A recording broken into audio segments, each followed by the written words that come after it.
नमस्ते। हमारे इस नए विश्लेषण में आपका स्वागत है। चलिए सीधे आज के विषय पर आते हैं। जरा अपने दिमाग में एक बेहद शानदार प्राचीन भारतीय साम्राज्य की तस्वीर बनाइए। सुबह का समय है और एक सिनेमैटिक ड्रोन के नजरिए से देखें तो सूरज की सुनहरी किरणें भव्य किलों, ऊंचे मंदिरों और नीचे बसी हलचल भरी बाजारों पर पड़ रही हैं। पक्षी उड़ रहे हैं, नदियां बह रही हैं और एक हल्की सी धुंध ने इस पूरे ऐतिहासिक दृश्य को घेर रखा है। आज हम इसी खूबसूरत पृष्ठभूमि से जुड़ी एक ऐसी प्राचीन कहानी का विश्लेषण करने जा रहे हैं जो हमें सच्ची ताकत का असली मतलब समझाती है। क्या आपने कभी इस बात पर विचार किया है कि एक समाज को वास्तव में क्या चीज अजेय बनाती है?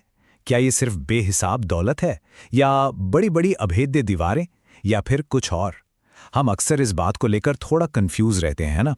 इसलिए इस सवाल का बिल्कुल सटीक जवाब खोजने के लिए हम इस दिलचस्प दृष्टांत की गहराई में उतरेंगे।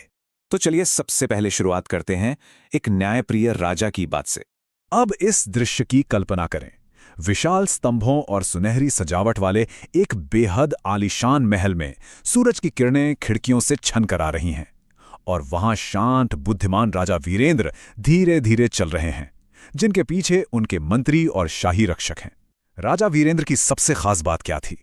वो हमेशा अपनी प्रजा की भलाई को सबसे ऊपर रखते थे।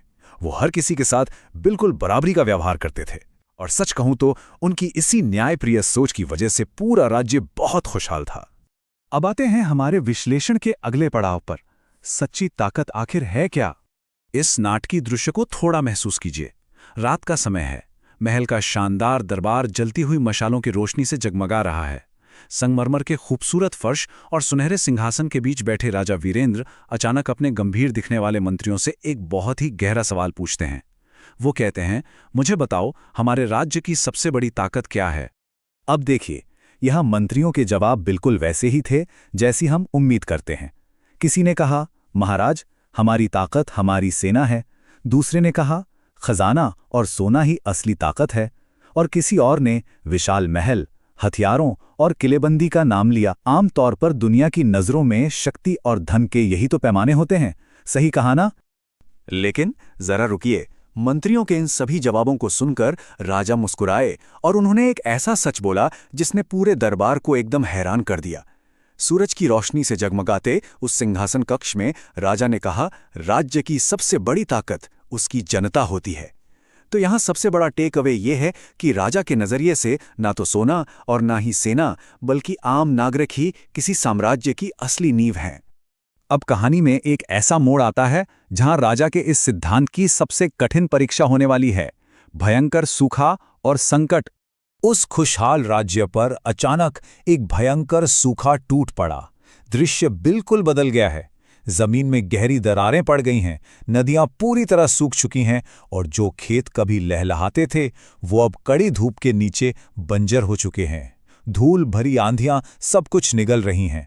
वो साम्राज्य जो कभी इतना समृद्ध था, अब एक बहुत बड़े प्राकृतिक संकट के बीचों बीच खड़ा था। खेत बर्बाद होने लगे, कुएं सूख गए। जरा उन चिंतित माताओं, मायूस किसानों और सूखे कुओं के पास प्यास से तड़पते कमजोर जानवरों के बारे में सोचिए। उनकी पीड़ा बिल्कुल साफ महसूस की जा सकती है। ये सिर्फ एक प्राकृतिक आपदा नहीं थी, बल्कि ये तो राज्य के अस्तित्व पर ही एक बहुत बड़ा प्रहार था। हर तरफ बस निराशा का माहौल था। लेकिन यहीं पर राजा की सोच काम आती है। संकट में एकता। ये वो समय था जब राज्य की सैद्धांतिक ताकत को सच में परखा गया। यहाँ जो बात वास्तव में ध्यान देने लायक है वो ये है कि राजा ने इस भयंकर संकट का सामना कितने शानदार और निस्वार्थ ढंग से किया। उन्होंने बिना सोचे तुरंत अपने शाही खजाने के दरवाजे खोल दिए। सोने और अनाज से भरे उन विशाल कमरों को सीधे जनता के लिए खोल दिया गया। सैनिकों ने गांव-गांव जाकर गरीबों में अनाज बांटा। इतना ही नहीं, नए तालाब और नहरें खुदवाने का काम शुरू हुआ और दूर दूर से पानी मंगवाया गया। राजा ने संपत्ति को तिजोरी में बंद नहीं रखा, बल्कि उसे राज्य की असली ताकत यानी लोगों को बचाने में लगा दिया। और जानते हैं इसका नतीजा क्या हुआ? लोग और शासक एक साथ आ गए। पूरे राज्य में बड़े पैमाने पर निर्माण कार्य शुरू हो गया। धूल भरी तेज धूप के बीच आम नागरिक और सैनिक कंधे से कंधा मिलाकर जल भंडार बना रहे हैं। ये महाकाव्य जैसा दृश्य ये साबित करता है कि जब राजा ने जनता पर अपना विश्वास दिखाया तो उन नागरिकों ने भी इस संकट से उभरने के लिए अपनी जी जान लगा दी। और इस सामूहिक प्रयास ने आखिरकार कहानी का रुख मोड़ ही दिया, समृद्धि की वापसी। यहां साबित होता है कि राजा का नेतृत्व कितना सही था। धीरे धीरे हालात बदलने लगे। उस सूखे आसमान में आखिरकार काले बादल घिर आए। सिनेमैटिक स्लो मोशन में गिरती हुई बारिश की उन पहली बूंदों की कल्पना करें जो दरार पड़ी सूखी धरती को छू रही हैं। उस वक्त ग्रामीणों के चेहरों पर जो खुशी और राहत थी ना, उसे शब्दों में नहीं बताया जा सकता।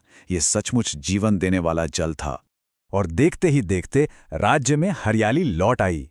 नदियां फिर से बहने लगीं और बाजार एक बार फिर से रंगों और हलचल से भर गए। ग्रामीण फिर से एक साथ मिलकर खेतों में काम करने लगे।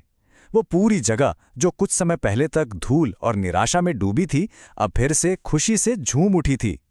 एक सिनेमैटिक वाइड एंगल से देखें तो पूरा परिदृश्य फिर से कितना समृद्ध और हरा भरा लगने लगा था। ये तुलना हमें बहुत ही शानदार तरीके से दिखाती है कि असल फर्क कहाँ होता है। जरा सोचिए, एक साम्राज्य जो केवल धन या हथियारों के भरोसे बैठा है, वो ऐसे संकट के सामने ढह जाएगा क्योंकि सोना कभी प्यास नहीं बुझा सकता, है ना? लेकिन राजा वीरेंद्र का साम्राज्य इसलिए बच गया और पनपा क्योंकि उसकी नींव एकता और अपने लोगों पर टिकी थी। उनके आपसी सहयोग ने ही उन्हें इस भयंकर आपदा से बाहर निकाला। अब हम इस कहानी के अंतिम और सबसे गहरे सबक की ओर बढ़ते हैं। एक नेता की पहचान। ये तब होता है जब एक पड़ोसी राजा अपनी सजी हुई हाथियों की सेना और भव्य शाही जुलूस के साथ इस समृद्ध राज्य को देखने आता है। पड़ोसी राजा यहाँ की खुशहाली देखकर बिल्कुल दंग रह गया। उसने पूछा कि आखिर ये राज्य इतना मजबूत कैसे है? तब डूबते हुए सूरज की सुनहरी रोशनी के बीच राजा वीरेंद्र ने उसे ये परम ज्ञान दिया। उन्होंने कहा, जहां शासक और प्रजा एक दूसरे का साथ दें, वहां कोई भी मुश्किल ज्यादा देर तक टिक नहीं सकती। सच कहूं तो यही वो महावाक्य है जो इस पूरे विश्लेषण का असली सार है। तो इस पूरी प्राचीन कहानी से हमें सबसे बड़ी सीख क्या मिलती है? एक सच्चा नेता वही होता है जो अपने निजी फायदों, खजाने या शक्ति से ऊपर उठकर हमेशा अपने लोगों की भलाई और समृद्धि को प्राथमिकता देता है। नेतृत्व का मतलब सिर्फ हुक्म चलाना या नियंत्रण करना नहीं है, बल्कि लोगों की सेवा करना और उन्हें सामूहिक रूप से मजबूत बनाना है। जैसे जैसे हम इस समृद्ध प्राचीन साम्राज्य के दृश्य से बाहर आते हैं, मैं आपको एक बहुत ही अहम सवाल के साथ छोड़ना चाहूंगा। जरा सोचिए, आज के हमारे संगठनों, कंपनियों और हमारे समाज में क्या हम केवल धन और शक्ति की ऊंची दीवारें खड़ी कर रहे हैं, या फिर हम अपनी असली ताकत यानी अपने लोगों में निवेश कर रहे हैं? इस सवाल पर जरूर विचार कीजिएगा। हमारे इस विश्लेषण का हिस्सा बनने के लिए आपका बहुत बहुत धन्यवाद। मुझे उम्मीद है कि यह सफर आपके लिए बेहद दिलचस्प रहा होगा।